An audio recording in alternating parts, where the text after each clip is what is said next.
So now I have all my patients, young patient, professional, they're forming their faces that we're going to have a normal life expectancy. And that's how my practice turned from highly medical, heavy duty aids to cosmetic, because now their major problem was cosmetic.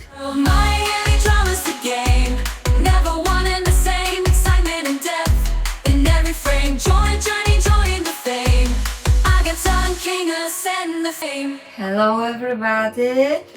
Today we are in the most famous person in Miami, Dr. Busso. Oh, thank you so much. It's a pleasure to be with you. Looking forward to our conversation. We're very excited to have you because you are the Miami magician, right? Oh, thank you. Like a god. Aesthetic god. You are such a nice. And, so before we go to, the hot and procedures you do, why don't we talk about preventive care? Because you are an advocate that prevention is... Absolutely. People have to be aware of what the basic skin regimen means. When people ask me, what is the most important cream that you need to use? People think, oh, I come up with this exotic name. No, sunscreen. Nothing beats avoiding the sun. Nothing beats applying sunscreen on a daily basis. That in the long run, prevention is going to do the most for you. So it's nothing maybe sophisticated or complicated. So if we want to think about the basic regimen is minimum is a triad. Avoid the sun, apply sunscreen on a daily basis, because even when you are indoors, the radiation that goes through the window can still age you. And also in the car, right? The car. In other words, the sun, the window might filter sun rays, but 50% of the rays that produce skin cancer will still go through. That's the reason why we get a lot more skin cancer on the left side of the face, where you get the window, than the right side of the face. Okay. Significantly more. The same probably with the right the left hand. Absolutely, that's how it goes. And you'll see that the left side of the face tends to age more than the right side of the face. I didn't think about it. Right. Yeah, it's like, it's so simple, but it's... But imagine a lifetime of getting more radiation on one side than the other side. Yes. So, but there's a lot of controversy now. Some people believe that sunscreen creates cancer, or, there's some of the chemicals are not good for you. As a mom, I used to use mineral sunscreen because I believe in protection. Sure. But could you tell us a little bit more about that? Right, there's a lot of misinformation. And we had to thank TikTok to that, because all of a sudden someone comes out with a theory and people follow it. Right. The latest theory has been that sun does not produce skin cancer with a sunscreen, which is scientifically proven the opposite. Right. So, but sunscreen we know has a major important role, but if we want to play safe, use natural sunscreens like mineral sunscreen based on zinc oxide or titanium dioxide. Chemical sunscreens can have issues with chemicals because sometimes we do not know. And I understand you're applying a chemical through the whole body. So there's a little absorption. So we might not know exactly what can happen though. So if we play safe with mineral sunscreens, we're not going to have a problem because we know that that's absolutely safe. So let's go back to the TikTok because, there's some misinformation. So what would you recommend for everybody? See a doctor, dermatologist to help you with the skin regime? The issue, people need to understand that social media is mainly managed by non-professionals. So meaning that from 100% of the videos that we have that are educational for in terms of health, 80% are done by non-professionals, right. Which means bloggers or patients. What we have seen that about 50% of them contain misinformation though. Remember, social media is meant to try to sell you something, not so much to inform you, it's trying to entertain you. So sometimes you might not get the most objective information. And so I would say, if you want to obtain objective information, go through AI. Okay. because AI is designed to give you the best information possible.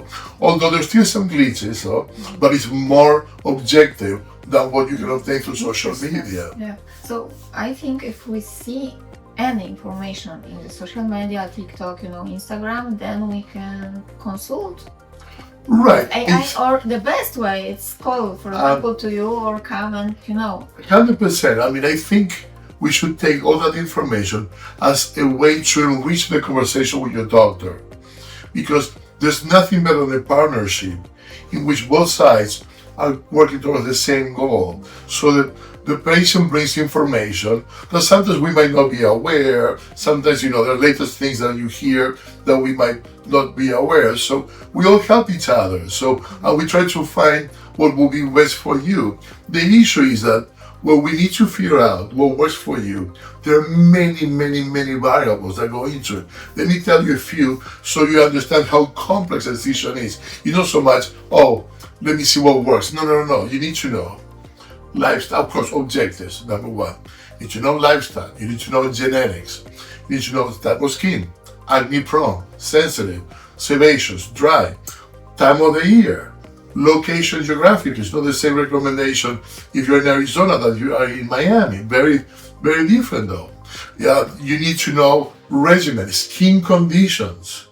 Type of skin in terms of sensitivity to the skin, to the sun means like light skin, dark skin. So there's so many variables you need to put into when you feed the basic information that when you put it all together, at that point, you can make a knowledgeable decision. Well, even now when I go to the mall, they always gives you samples of new creams, no wrinkles, and I always politely say I have a doctor, right? And my a cosmetic nurse, and I only follow the regime that is recommended by them because they do know my skin. Let me give you an example. Okay. Something I always keep in mind. There's a lot of new trends, but sometimes they've been around for too short. So we might not know long term how good they are. So I always say, stick to what we know that works scientifically. Do not replace what we know that works with the gold standard with new trends. Maybe add them, but don't replace them. And I always give the example of glycolic acid. Back in the 90s, everything was glycolic acid, alpha hydroxy acid, beta hydroxy acid, everything was exfoliation. Then we realized that it worked, but not as well. So if you did 10 years with that regimen instead of doing your retinols, you almost wasted 10 years of skincare. So that's how much, but it takes a long time to figure out what really works long term.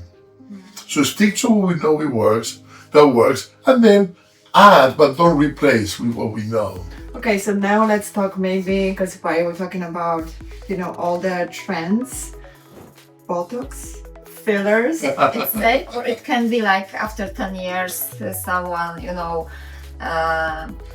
that it's not safe. Because you've been knowing it's not working, Well, but Botox, let's start with Botox. Botox was developed in the 60s. First clinical trial was in the 70s. And millions and millions of people use it every year. So we have a good amount of information in terms of how it works and safety. So we know it works and it's safe by now. So it might be new to some people, but it's not new to the scientific world.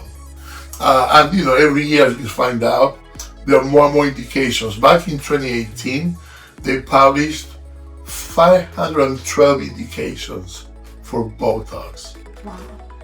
It's incredible. So no, it has endured the test of time, and we know it works because there's something that we do realize that if you use a muscle, overuse it, that will create a wrinkle. So if we can try to control those gestures, that will prevent wrinkling. So that basic premise hasn't changed. And anybody, any age can use Botox? What would be is there any recommendation, or is it just the way, lifestyle and how your skin is? And I think the most important thing, when to start. I would say, you can approach these two different ways. First, if someone has gestures that are causing wrinkles, even if you're in your teens, you might still benefit from Botox. I was telling Kinga of a patient that my youngest patient, which I did Botox, was 14. You're thinking, wow, that's too early. Yeah, but unfortunately, this kid had very deep wrinkles, and everybody was making fun of him at school.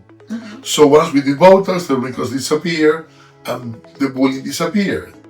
Yeah. So it's not so much the age, it's when you really need it. Some people are more expressive than others, so you might want to start earlier than other people. That's one approach. The other approach that it could be sort of question when you want to do the baby Botox means that start a little bit early on, just to prevent certain wrinkles. It's mainly on the prevention side as opposed to trying to treat the wrinkle itself. But you like small amounts of Botox. It won't last that long, but try to change certain gestures. That would be the idea. But we know that the overall Botox works. And fillers. How many, what is the most maybe filler you put in these days? Because I know there's different types, correct? Right. So I prefer fillers which are reversible, which is based on hyaluronic acid. Okay. So which makes them safer. And if it's something you're not too crazy about the results, you can remove it, and you know that you're not stuck with a result that you don't like long term. How long it takes to remove the filler? Oh, Instant? you check with an enzyme, and in a few hours, a couple of days, it will be dissolved. So that makes that adds an extra layer of safety. Now, lately, the F word, the filler word, sometimes has been controversial because some surgeons have said, well, don't use fillers, it interferes with surgeries. And that I would say, I definitely wouldn't agree with that. If you lose volume, you need to replenish volume. You do not need to remove skin if you lost volume. So I always like to follow what we call the more natural approach. If something is done through gravity, you need to lift it. You cannot try to do Botox, you cannot try to do filler, because if something descended through gravity, you need to undo the opposite, what exactly has happened. So the same way, if you lost volume, you need to put volume. We can discuss whether you want to use the person's natural fat or use hyaluronic acid, but it will require filler. So what are the areas where we put fillers? Look, that depends a lot on genetics, because we all lose fat on our face in different places. Okay. Some people might lose it on the temples, some people might lose it on the cheeks. For instance, if you lose on the cheeks, your eyes might look bulgy. If you look more under the eyes, your eyes are going to look sunken. Yeah.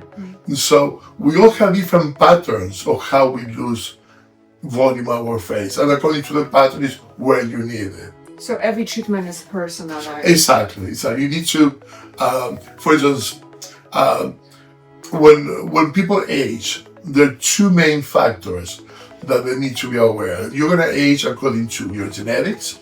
So you want to know how you're going to age, look at mom and dad, and that's how it's going to be.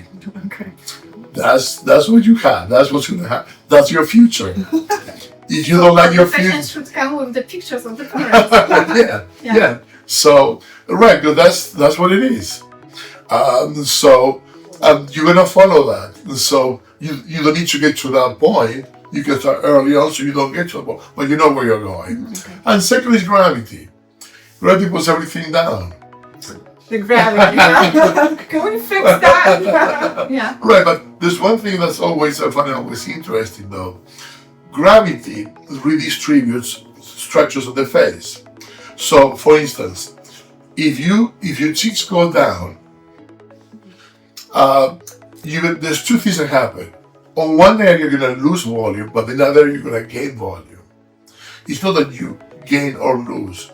You gain and lose at the same time. Oh. When people get jowls, you get volume here, but you lost some volume there. Yeah, it's true. You see what I mean? So you always have to think that We it's... just go like this. Oh, who doesn't know this? No? That's what we are doing, like a I know. But so always have to think that it's always double. It's not one or the other. Okay. Oh, so that doesn't disappear. It just goes Right, stops. right. Oh, okay. So you have volume loss and also you have volume shift. Meaning that you lose on one side, but you gain on the other side. You need to take those things into consideration, though. So, talking about that, why don't we talk about your famous technique, which is called BussoLyft? Okay, beautiful. Yeah, it's one of my passions. Back in 2003, I did the first clinical trial in the United States using a thread called Aptos, which is the Russian thread that was the pioneer on the subject. And the truth is, it didn't work very well. Okay. But I always felt that the approach would work. It was a matter of improvement on the materials and the design of the thread, which happened many years later. So I understand why many people criticize threads, because for many years threads were not really that good. Now we have absorbable threads Okay.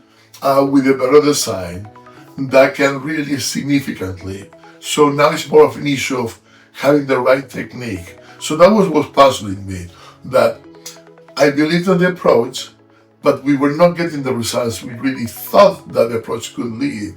So that's why I started to try different things, study in really great depth, and that's why I developed the technique, the BussoLyft, which the truth is, it works really well. It takes threads to another level. It is not surgical lift, right? Right, it's a non-surgical lift in which we're repositioning structures that descend through gravity, though. Right.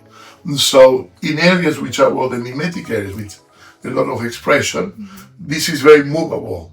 So we reposition to where it used to be, So How? using threads. Okay. So in other words, one thing that, to clarify to everybody though, for instance, we have a lot of machines that can tighten the skin. Skin tightening is one thing. Reposition is totally different though. So if you're gonna do a procedure that makes the skin firmer, that will not reposition. In other words, what we're doing with threads is we're grabbing this fat and put it back where it used to be. This fat and where it used to be. okay. So now you put the thread and then you reposition the skin and whatever. I mean, I'm not a doctor. Sure. Underneath the skin is, and then what does it do? Does it produce collagen? I mean, what? So that's a very interesting point. The thread will grab onto the structure. Right. So it has little hooks. So then it hooks into the collagen of the skin, and then that's what makes it reposition. But then the thread will create collagen around it, and the thread will disappear. Okay. So the first lift is what we call mechanical, is the interaction between the thread and the structure. But the maintenance of that lift is based on the glue caused by collagen that grows around the thread, because the thread is going to be reabsorbed. Okay. So what's going to keep the structure in place is the glue caused by the old collagen that's being produced. And eventually the thread will completely disappear, and eventually the collagen will also disappear. But once the structure has been in a position for a long, long time, it tends to stay there. How long it stays? Plus If minus. we always say 1 year, but it can be longer than Could be that. longer. So after a year, you would have. Wait, you have to repeat it, yeah? Right.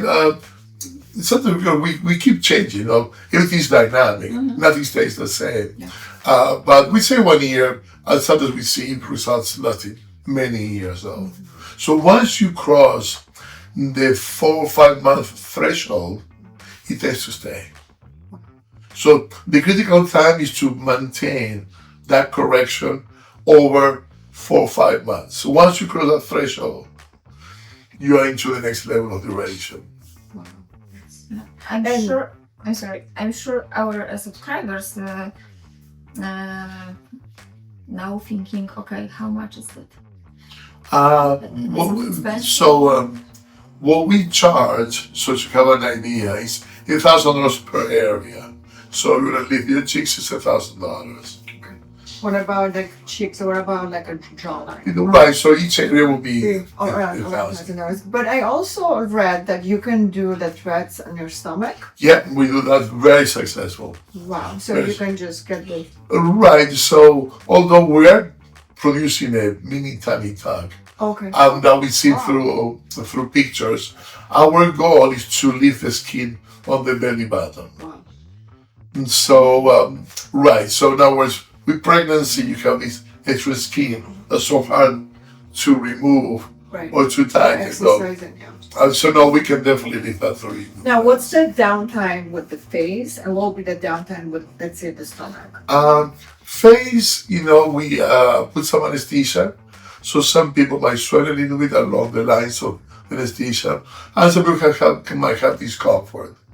Some people have none of them, some have a little bit more. So sometimes you might need to take some Advil or some make for discomfort for a few days.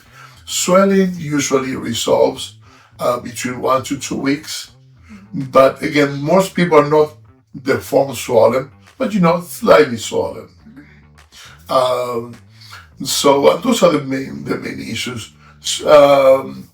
There might be some bruising, but it's not the most common. The swelling and discomfort are the main. So would you say like a week, maybe 10 days? I would say, we always say 2 weeks. 2 weeks, okay.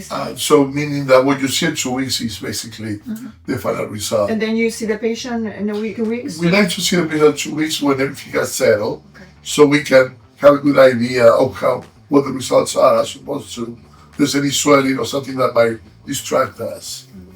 And stomach areas, how long? Same. We tell people try not to exercise, doing extensions, so we can, but nobody follows that, so we find that bad. We tell people, give us at least a couple of weeks. Nobody does it, and we haven't seen that there has been an issue in terms of losing the benefits. Got it. So you have office in Miami and Los Angeles. Yes, that's correct. Where do you see more patients? Well, my base is Miami. I have lots of patients in Beverly Hills, and I enjoy going there. But I mean, I want to clarify more that do you think Miami people are more open to fillers and Botox and all that? Yeah, I mean it's quite interesting though, because very different population. Okay, and a different look probably. Completely. Yes. Completely. Sometimes I say that. What is the Miami look? Well, that I might say in LA people want to be more beautiful, and in Miami people want to be beautifuler. Oh. And so sometimes you see some excesses in fillers in Miami, which I don't see as much in LA. So you mean it's in Miami more is better? Yes. Where in LA maybe less is more? That's exactly right. Wow. That's exactly right. But it's happened that sometimes, the clients are coming and you say, no, I will not do it because of something, because it's too much. Have you sent any patients home? Yeah, of course. But at this stage, we negotiate with the patient. So I always try to explain, look, this might not be the best for you. Maybe what you're trying to accomplish, we can accomplish a different way. And trends have changed. I mean, we used to have a trend of people who want to have very big lips. That trend ended like 2 years ago. Okay, wow. So now we're seeing the opposite. People want to remove filler from their lips. And a lot of people have learned that sometimes the filler can move outside the lip. So people are aware of it, and when they see it, they count for it though. But that happens a lot when you have too much filler in the lips. Then the filler might not be able to stay in the lip. So then, since it's constantly moving, it can bleed into the white lip. And so that we have seen that as a trend, that less big. But I've seen that going up and down. Okay. Yeah. I also know, I'm not going to say names, but I know you have repeated clients. So what is the client, like you would say, like the longest client you had? that comes here on a regular basis? How many years? Well, for instance, my oldest client. Yeah, I mean, not just oldest. Yeah, might be oldest, but also, because people love you in Miami, and when you have a client, they never leave. I want to just know. No, I've had clients for 30 years. 30 years. Yeah. Yes. Yeah. I have, yeah, so we've been aging together. Right. In Miami, I mean, we have a lot of plastic surgeons, a lot of nurse practitioners. I mean, the field has improved significantly. Back on the days, it was hard to find someone that would do a great facelift. Now you have multiple providers. And so the field has improved. Also, the expectations have risen, so our standards are higher. So, what is the age of the oldest patient? 104. Really? Really? Oh, wow. And unfortunately, she passed away a few years ago. My oldest patient is 101. Wow. Which she's amazing. She's amazing, and she still works. And she came a few years ago telling me, "Look, I look much older than my co-workers." My oldest co-worker is 60s, so I started to work on her in her 90s. And is that last for life? That's amazing. It's not vanity, it's last for life. Yes, that's so What beautiful. is she doing? Like a fillers, Botox? Exactly. The only issue that the older you start, because you start really late, the more you're gonna need. Yeah. So the more volume loss there is. But at this point we're caught up, and she's super And happy. you just maintain. Right, we're on the maintenance phase though. I have one more question regarding your patients. Let's talk about men. Okay, sure. Because everybody, there's a kind of stigma, only women do facials, Botoxes, fillers, but we know some of our friends. Sure. Well, I mean, we have heard for years that men were going to start to pick up on the trend.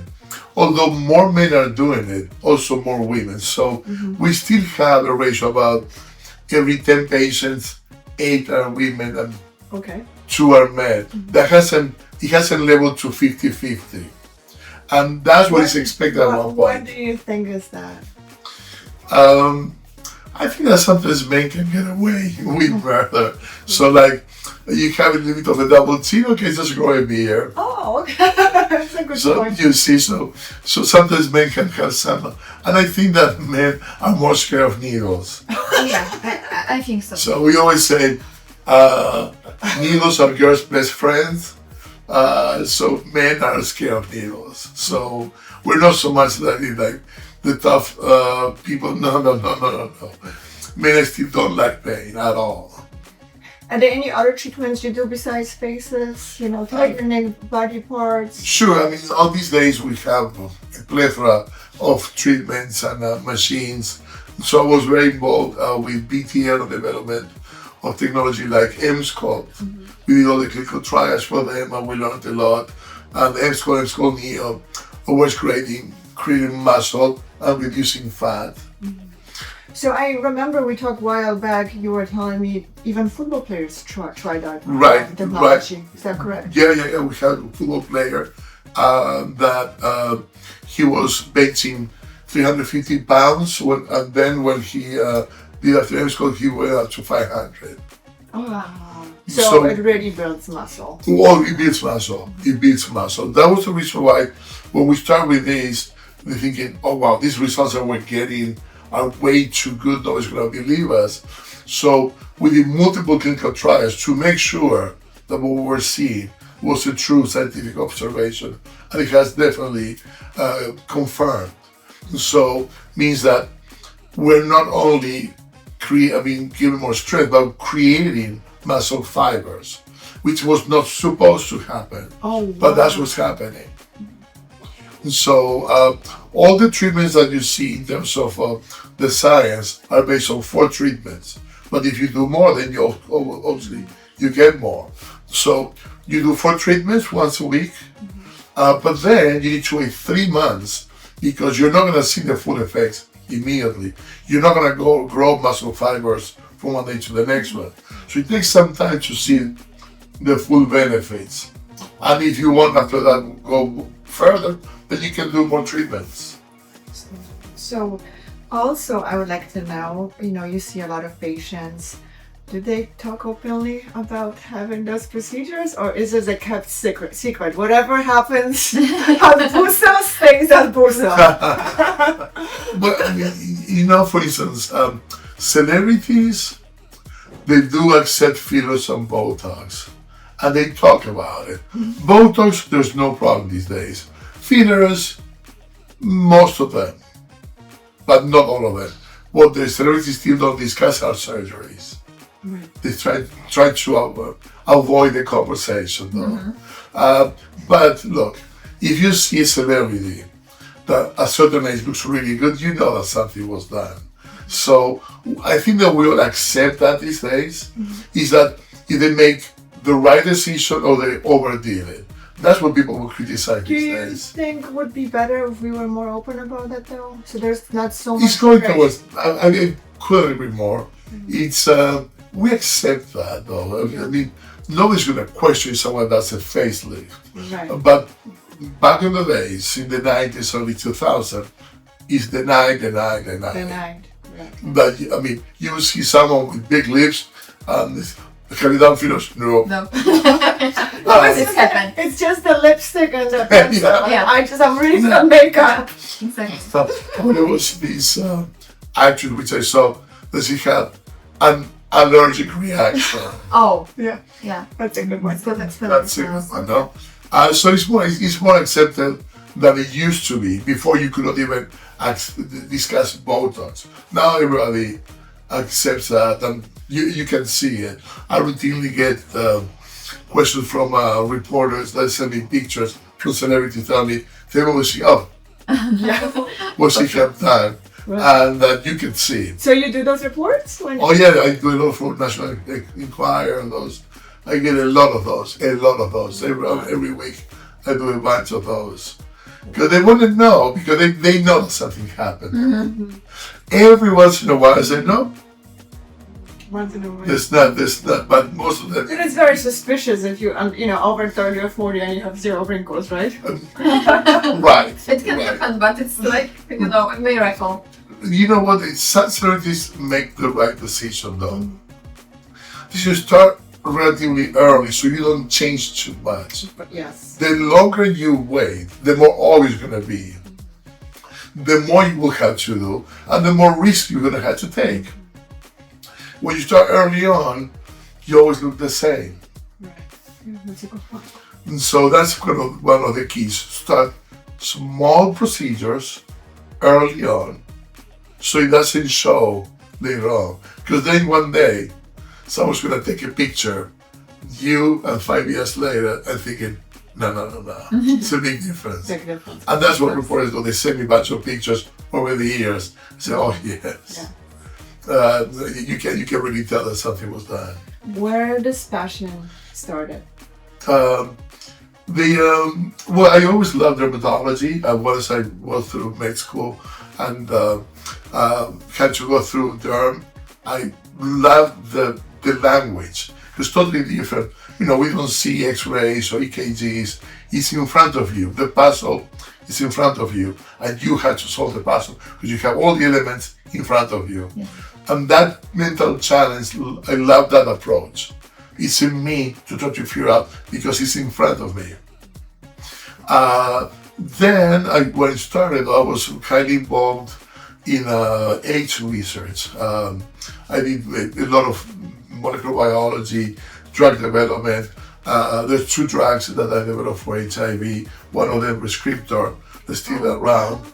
Yeah, I did a lot of really hard science back in the 80s when it was really necessary, though.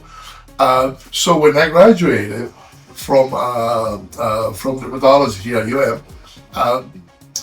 I had a very big HIV/AIDS patient population. At that time, back in the mid-90s, my patients who were relatively young, deformed for the treatments because the treatment would eat up all their fat. But unfortunately, they had like a death sentence because they had AIDS at that time.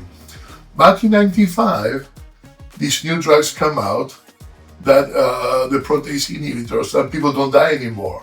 So now I have all my patients, young patient, professional, they're forming their faces that we're going to have a normal life expectancy.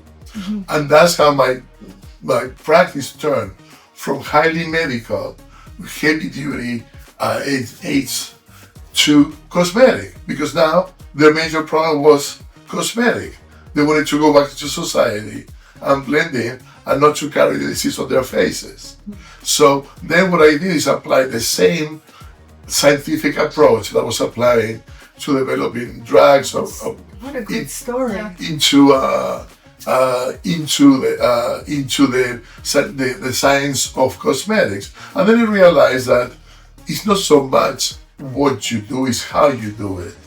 So it didn't matter that I was no longer doing molecular biology of AIDS, that I was applying the scientific method to the development of cosmetics, and that's why I started to be involved with fillers. So my first clinical trial was in the 90s with a filler called, actually still there today, called Beverly. Yes. That was called Arakel at the time. So started to do those clinical trials. Then I got involved on the development of a product called Radies.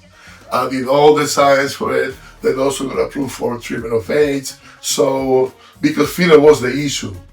And so then developed with some colleagues the guidelines from the FDA of how to the use of fillers for the United States. So I was highly involved in that. And then, there's time to move on and then now into face. But there's always looking for a new challenge, something that requires more scientific development. Excellent. So everything seems very, very positive, awesome. But we are in Miami Drama podcast. Did you have any Miami drama during these years? Not really. I mean, Somebody show up with big lips or well, we used to have the allergy or well, the biggest issue that we had, and something we still have, but I was very involved, was a big consultant for the FBI.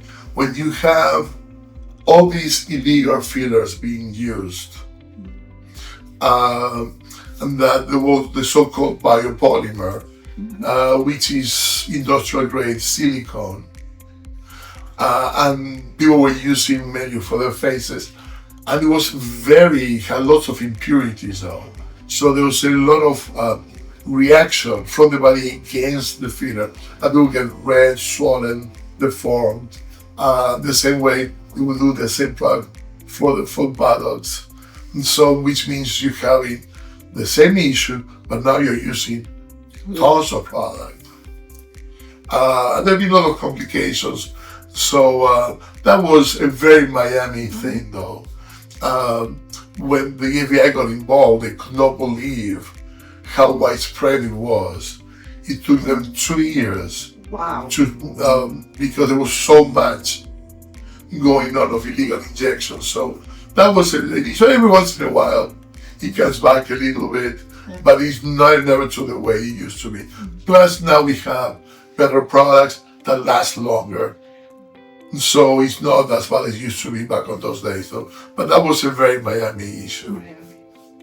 So, I mean, we would recommend always see a professional.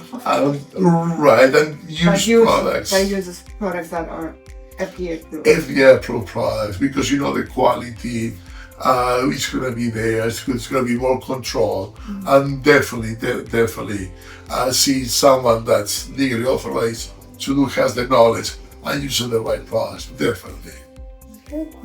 Thank you so much. Oh, thank you. No, very nice chatting with you. And if you guys have any questions, drop them in the comments and we will respond. of course. Thank you. Miami drama's the game. Never one and the same. Excitement and depth in every frame. Join the fame. Agata and Kinga, send the flame.